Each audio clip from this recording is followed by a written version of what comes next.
বাংলাদেশের বেশ কয়েকটি ইসলামী রাজনৈতিক দল আসন্ন জাতীয় নির্বাচনে বাংলাদেশের জাতীয়তাবাদী দল বিএনপির বিরুদ্ধে একটি শক্তিশালী শক্তি হিসেবে আবির্ভূত হওয়ার লক্ষ্যে একটি নির্বাচনী জোট গঠনের দিকে এগুচ্ছে।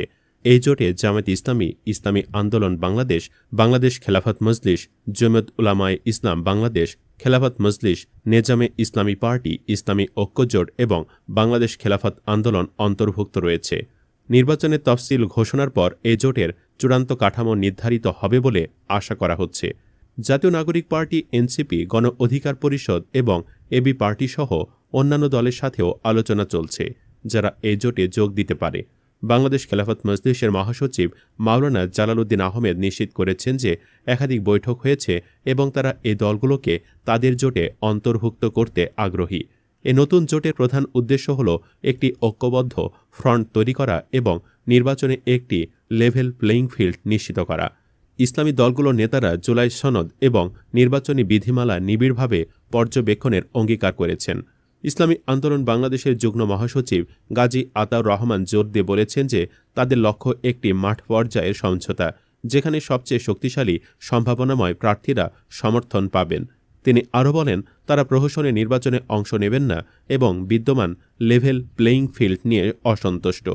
একইভাবে জামায়াতে ইসলামী সেক্রেটারি জেনারেল মিয়া গোলাম পরোয়ার তাদের অংশগ্রহণের জন্য একটি কঠোর শর্ত তুলে ধরেছেন।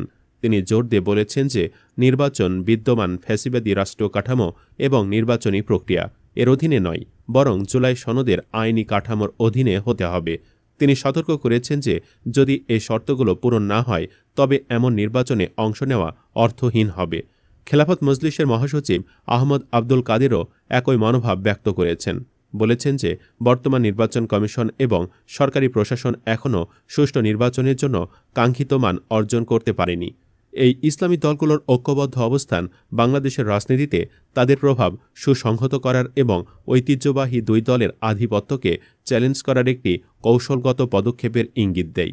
জুলাই সনদ এবং একটি প্রকৃত লেভেল প্লেয়িং ফিল্ডের ওপর তাদের জোর তাদের অংশগ্রহণের পূর্বশর্ত হিসেবে নির্বাচনী ব্যবস্থায় উল্লেখযোগ্য সংস্কারের দাবিকে তুলে ধরে।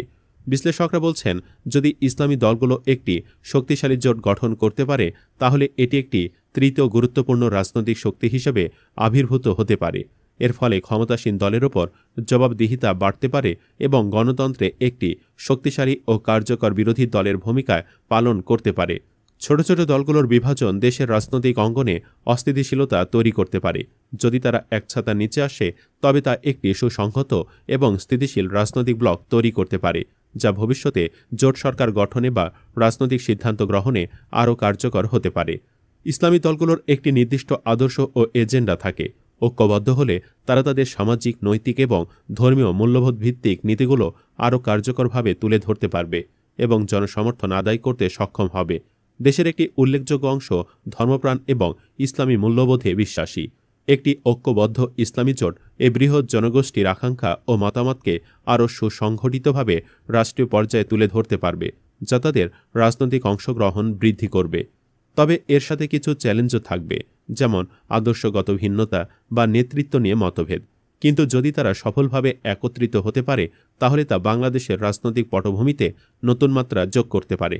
বন্ধুরা, আপনারাও তাদের একজোটে দেখতে চান কিনা মন্তব্যের ঘরে জানাতে পারেন হ্যাঁ বা না ভোট। ধন্যবাদ।